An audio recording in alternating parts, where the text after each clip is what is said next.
श्री स्वामी समर्थ सगळ्यांना. श्रावणामध्ये गोडधोड झालंच पाहिजे आणि या हळदीच्या पातोळ्या तोंडात टाकल्या टाकल्या विरघळणार आणि तूप टाकून खाण्याची तर मजा एवढी भारी आहे.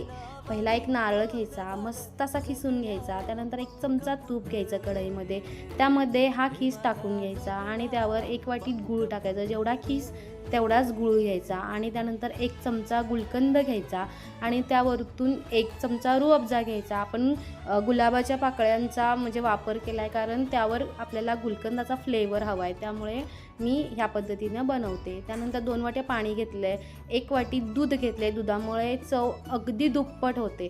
त्यानंतर 1 चमचा तूप घ्यायचं, छान असं मिक्स करून घ्यायचं. 2 वाट्या तांदळाचं पीठ घ्यायचं, तांदळाचं पीठ मस्त असं मिक्स केल्यानंतर अर्धा चमचा मीठ टाकायचं. त्यानंतर एका लाटण्याच्या साहाय्याने आपण छान पीठ मिक्स करू शकतो आणि त्याने छान मिक्स होतो. 5 मिनटं झाकण ठेवून वाफ काढायची.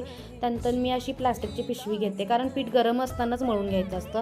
तुम्ही कॉटनचं कापड घेऊ शकता, वाटीनंही मस्त मिक्स होतं, तुम्ही तशा प्रकारे मिक्स करू शकता. त्यानंतर हळदीचं पान घ्यायचं, त्याच्यावर छान असं थापून घ्यायचं. त्यानंतर आपलं सारण भरून घ्यायचं आणि छान असं फोल्ड करायचं आणि 10 ते 15 मिनटं आपण वाफ काढून घ्यायची. उकळत्या पाण्यावर चाळण ठेवून वाफ काढून तयार आहे आपल्या हळदीच्या पातोळ्या. एवढ्या छान लागतात. नक्की लाईक करा आणि